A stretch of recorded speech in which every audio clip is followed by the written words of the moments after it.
Clearly a mouthful. Now, I know that legal jargon can be a bit of a headache for some people. Oh, for sure. So just think of us as your guides here. Okay. We're going to be translating all the complexities into something that you can actually use. Sounds good. Yeah. Ready. All right. So what strikes me right away is how this bill kind of throws this wide net, you know? Yeah, it does. We're talking changes to sales tax, income tax, excise duties.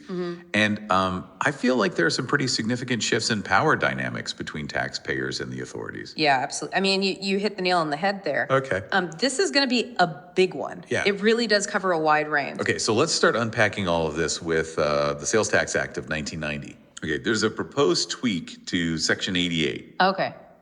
And this could really shake things up when it comes to input tax allowances. Oh, yeah. Can you kind of break that down for us? Yeah, so imagine you're a business owner, right? Okay. You buy raw materials, you pay sales tax on them, and then later, when you sell the finished product, you can claim that tax back. Okay, So that's the basic idea of input tax allowance. makes sense. This amendment would give the board the power to potentially limit these allowances. Oh, wow. Maybe even using some kind of automated risk management system. So some businesses might not get the full tax credit that they're used to. Right.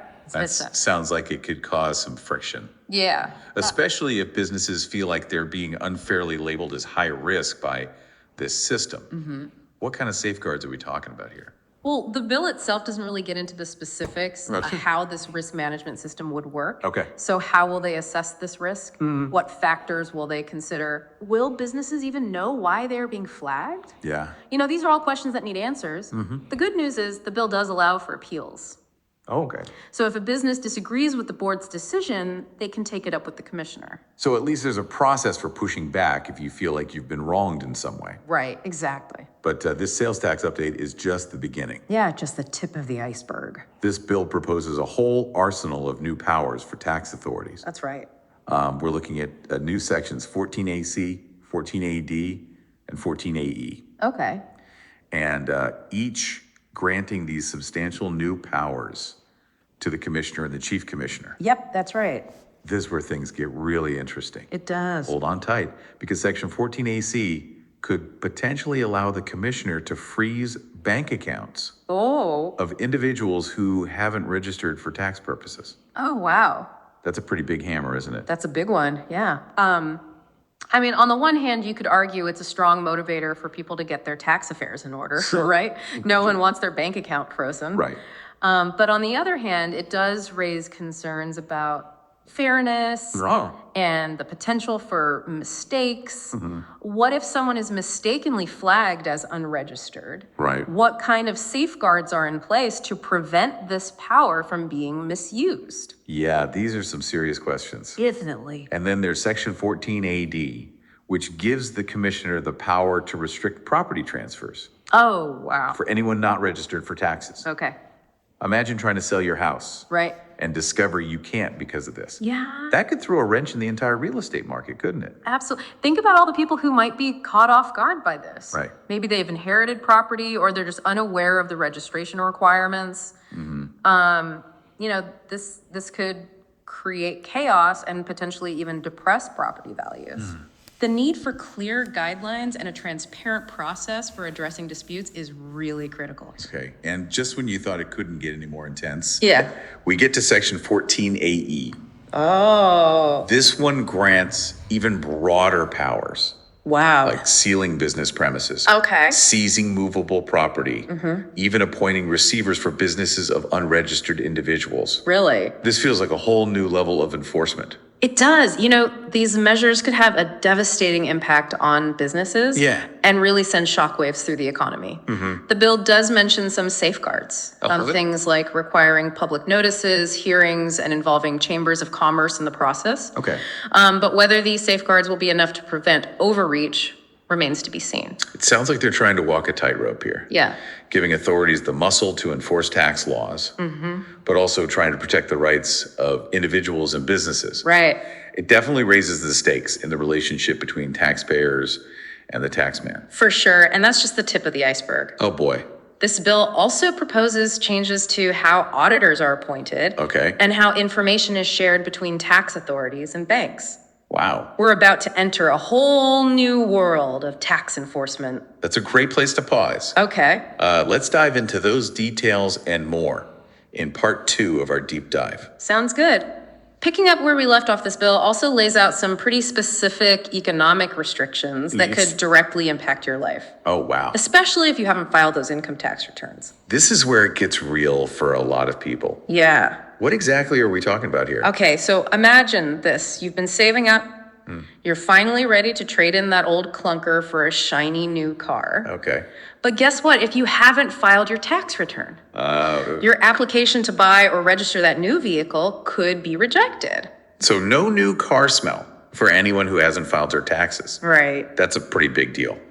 I bet that would light a fire under a lot of people to get those returns in on time. Yeah, I think it would add a new level of urgency for sure. Yeah. And it's not just about cars. Oh, no. The bill also proposes restrictions on property transactions for non-filers. Okay. So if you're looking to buy or sell property above a certain value, which the board will determine, Okay. you better have filed that tax return first. Wow. Think about the ripple effects this could have. Yeah. People who haven't filed might find themselves locked out of the real estate market. Yeah, for sure. That could create a lot of frustration and potentially impact the market as a whole. Absolutely. And it doesn't stop there. Nope. Investing in securities, Uh-oh. things like bonds and mutual funds, could also be off limits if you haven't filed your return. That's right. So this bill really aims to incentivize tax compliance. Yes. By limiting access to some pretty fundamental economic activities, like Yeah. want to participate fully in the economy, Yeah. make sure you're squared away with your taxes. Right, exactly. Are there any exceptions to these restrictions? There are a few. Okay. For example, if you need a certain type of vehicle for work, Okay. like a rickshaw, tractor, or a small pickup truck, All right. you're in the clear. Okay. There are also exceptions for smaller investments. Okay. The idea seems to be to provide some flexibility for people who rely on certain types of vehicles or have limited investment capacity. So it's not a blanket ban. Yeah. They're trying to be somewhat sensitive to people's livelihoods and circumstances. Right. But this is all about individuals. What about enforcement on a broader scale? Well, there are also amendments to the Federal Excise Act of 2005. Okay.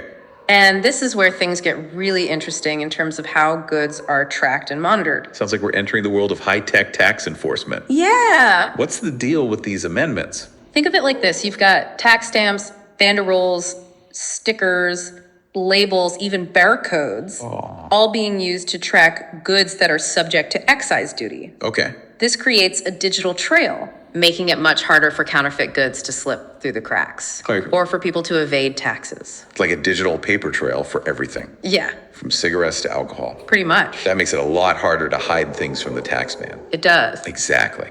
And to enforce these new tracking measures, the bill gives government officials expanded powers to inspect goods, investigate potential violations, Yeah. and take action against those who aren't playing by the rules. Right. So they're not messing around. Nope.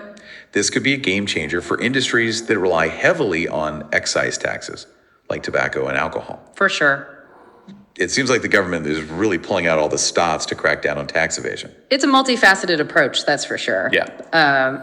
We've gone from potentially limiting input tax allowances Right. to restricting access to economic activities and enhancing tracking mechanisms for excise goods. Yeah. The message is clear. The government is serious about enforcing tax compliance. This bill could have a profound impact on the relationship between taxpayers and the government. Definitely. It makes you wonder, how will all of this play out in the long run? That's the million-dollar question, isn't it? Yeah. Will these measures lead to greater voluntary compliance? Will we see a decrease in tax evasion? Right. Or will there be pushback and unintended consequences? These are all important questions, and we'll explore those potential implications in the play. Part 3 of our deep dive. Yeah. Okay, so welcome back to the final part of our deep dive yeah. into these proposed tax law amendments. Yeah. We've walked through the specifics, Right. but now I'm really curious to know, what's the big picture takeaway here? Yeah. It feels like a whole new ball game for taxpayers. Yeah, you're right to sense that shift. Yeah. If we zoom out and kind of look at the overall direction here, it's clear this bill signals a more proactive, even assertive approach to tax enforcement. It's almost like a whole new philosophy. Yeah. In the past, it seemed like we relied a lot on people self-reporting. Right. and those occasional audits. Right. Now we're talking automated risk systems, data sharing with banks, tracking goods digitally. Yep. It's constant monitoring. Do you think that's where things are headed?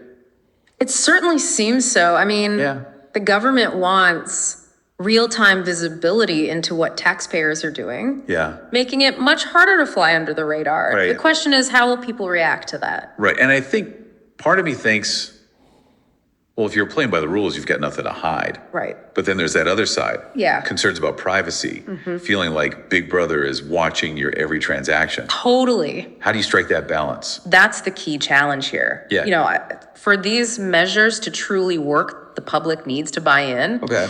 If people feel like it's all about fairness and transparency, they're more likely to cooperate. Right. But if they feel targeted or distrustful of how this data is being used, that could lead to pushback and resistance. Absolutely. It comes down to trust, doesn't it? It does. The government needs to be very clear about why these changes are happening. Yeah. What safeguards are in place and how people can address their concerns. Right. Otherwise, it just feels like a power grab. Exactly. Open communication is going to be crucial here. Yeah. People need to understand the logic behind these changes, and they need to feel confident that their rights are still protected.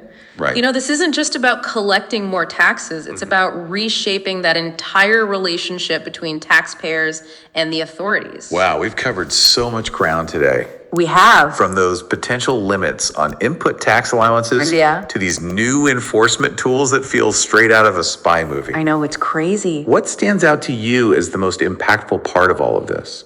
For me, it's this overarching question. Okay. How will this shift in power dynamics actually play out over the coming years? Will it lead to greater compliance and a fairer system? Right. Or will it erode trust and spark all these unintended consequences? Right. It's something we all need to be thinking about. Absolutely. And that is a great point to leave our listeners pondering as we wrap up this deep dive into the future of tax law. Thanks for joining us.